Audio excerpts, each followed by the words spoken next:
प्रिय छात्रों, आज हम प्रश्नावली 2.3 में क्वेश्चन नंबर 3 करेंगे। देखिए, k का मान ज्ञात कीजिए जबकि निम्नलिखित स्थितियों में से प्रत्येक स्थिति में x माइनस एक px का एक गुणनखंड है। 4 पार्ट दे रखे हैं इसके। यहाँ देखिए करना कैसे है। इस तरह से फर्स्ट पार्ट देखिए पहले। फर्स्ट पार्ट में कहा गया है px बराबर दे रखा है एक्स स्क्वायर प्लस एक्स और प्लस k। इस बहुपद में से हमें k का मान ज्ञात करना है, जबकि k का मान ज्ञात करने के लिए हमें x माइनस एक कहा गया है कि ये हमारा px का गुणनखंड है, यानी कि जो हमारा x माइनस एक है ये px का गुणनखंड है। जब ये px का गुणनखंड होगा तो इसलिए यहाँ लिख सकते हैं यदि x माइनस एक बराबर 0 तो यहाँ पर x बराबर एक हम इसको रख सकते हैं। जो हमारा x बराबर एक आ गया, ये वाला मान अब हम इस समीकरण में x इसको हम इसके बराबर रखते हैं, यानी कि px जो है वो एक का एक शून्यंक होगा। यहाँ लिख देंगे अतः एक px का शून्यंक है। जब px का ये शून्यंक होगा तो इसको हम यानी px बराबर जो दे रखा था हमारा x square plus x plus के, इसको हम 0 के बराबर मानेंगे। बराबर मानने का मतलब ये होता है कि एक तो हम 0 के बराबर मानेंगे और यहाँ x की जगह हम 1 रखेंगे। तो रखिए p इंटू 1 बराबर एक का वर्ग प्लस एक प्लस के बराबर 0। तो यहाँ से एक का वर्ग होता है हमारा एक प्लस एक प्लस के बराबर 0। एक और एक यहाँ 2 हो गया, तो 2 प्लस के बराबर 0। यहाँ से लिख सकते हैं के बराबर माइनस के 2। तो इस तरह से हमारा ये फर्स्ट पार्ट का के का मान आ जाता है हमारा माइनस के 2। सेकंड पार्ट देखते हैं इसका। सेकंड पार्ट में क्या दिया गया है। सेकंड पार्ट में कहा गया है px बराबर, px का मान दे रखा है हमारा 2x स्क्वायर प्लस के एक्स। px का मान क्या दे रखा है यहाँ पर, px बराबर दे रखा है 2x स्क्वायर प्लस के एक्स प्लस के अंडर रूट 2। तरीका वही है, उसी तरह से लिखेंगे हम। यहाँ पर x माइनस एक px का गुणनखंड है। जब ये भी px का हमारा गुणनखंड होगा, गुणनखंड है, इसलिए यदि x माइनस एक बराबर 0 तो उसी तरह से x का मान हम यहाँ पर भी हम एक मान रखेंगे। तो यहाँ पर भी उसी तरह से लिखेंगे जैसे हमने ऊपर लिखा था। अतः एक px का शून्यंक है, और जब ये शून्यंक होता है तो उसी तरह से हम इसको 0 के बराबर रख लेते हैं, यानी कि px बराबर जो हमारी समीकरण थी 2x स्क्वायर प्लस के एक्स प्लस के अंडर रूट 2। यहाँ पर हम क्या मान रखेंगे अब हम px का, एक की जगह हम अब रखते हैं एक। जब हम सिंपल एक मान रखते हैं तब देखिए इसका मान क्या आता है, p इंटू 1 बराबर 2 इंटू एक का स्क्वायर प्लस के इंटू एक प्लस अंडर रूट 2 बराबर 0। यहाँ पर बराबर 0 लगाइएगा तो हो जाएगा 2 इंटू एक प्लस के प्लस अंडर रूट 2 बराबर 0। तो 2 एकम 2 प्लस के प्लस अंडर रूट 2 बराबर 0।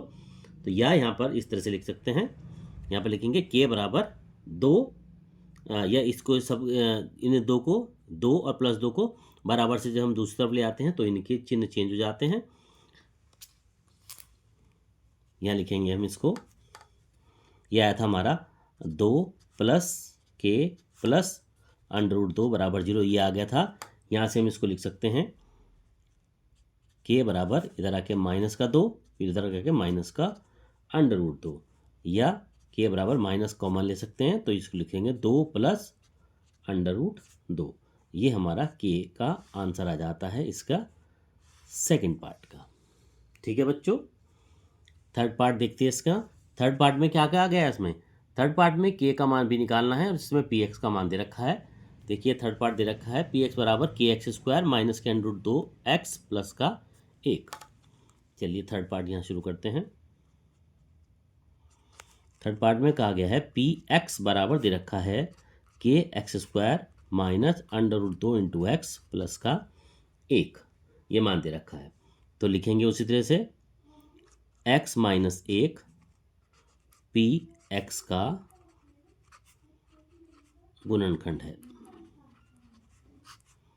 x माइनस 1 पी एक्स का गुणनखंड है। उससे इसीलिए यदि x माइनस 1 बराबर 0 तो x बराबर 1, अतः 1 पी एक्स का शून्यंक है। और जब शून्यंक होगा तो इस समीकरण में हम x का मान 1 रख देते हैं। ये थी हमारी पी एक्स बराबर K X square minus under root 2 into X plus का 1, ये बराबर 0 थी। अब हम पी की जगह क्या एक्स की जगह रखेंगे 1, तो जाता के इंटू 1 का square minus under root 2 into 1 plus 1 बराबर 0, या के की 1 स्क्वायर में करेंगे के माइनस अंडर रूट 2 की 1 में करेंगे अंडर रूट 2 प्लस 1 बराबर 0। तो यहाँ से अब हम इसका मान निकालते हैं, तो इसका मान कितना आ जाता है देखिए। तो इसको के का मान निकाल लीजिए, बस के बराबर अंडर रूट 2 और माइनस का 1 बराबर से जब दूसरी तरफ चाहते हैं तो दोनों के चिन्ह बदल दिए जाते हैं। माइनस का अंडर रूट 2 प्लस का हो जाता है और प्लस का 1 माइनस का हो जाता है। तो ये हमारा के का मान आ जाता है के बराबर अंडर रूट 2 माइनस का 1। ये हमारा थर्ड पार्ट का आंसर आ जाता है। फोर्थ पार्ट देखिए, फोर्थ पार्ट में कहा गया है पी एक्स बराबर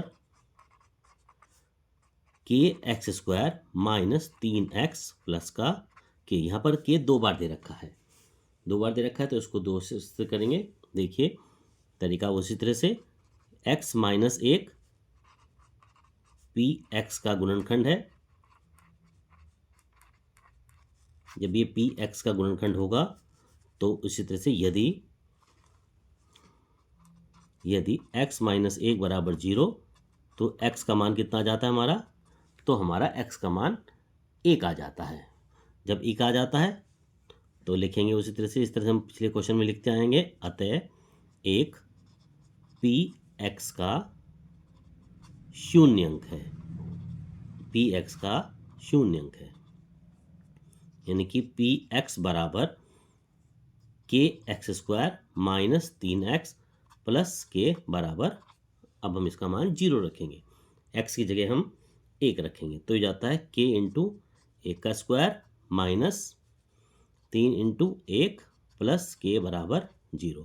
के की 1 में करेंगे, ये बचता है के माइनस 3 प्लस के बराबर 0। 1 के ये रहा, 1 के ये रहा, ये हो गए हमारे 2 के, या इधर आके बराबर आ गया 3, या इसको लिख सकते हैं हम, जब हम यहाँ इसका मान लगाएं 2 के का मान 3 आ जाता है, तो यहाँ से के का मान कितना आ जाता है, तो के बराबर इसको लिख सकते हैं 3/2। तो यहाँ से के का मान 3/2 इसका उत्तर आ जाता है। तो बच्चों ये 2.3 का प्रश्न नंबर 3 है। 3 के अब 4 पार्ट दे रखे थे। प्रश्न बिल्कुल उसी तरह से जिस तरह से हमने प्रश्न नंबर 2 और प्रश्न नंबर 1 किया था, बस उसमें फ़र्क ये था उसमें सीधा मान रखना था और इसमें हमें बहुपद का मान 0 के बराबर रखना है। तो आज ये आप प्रश्न नंबर 3 पूरा कीजिए।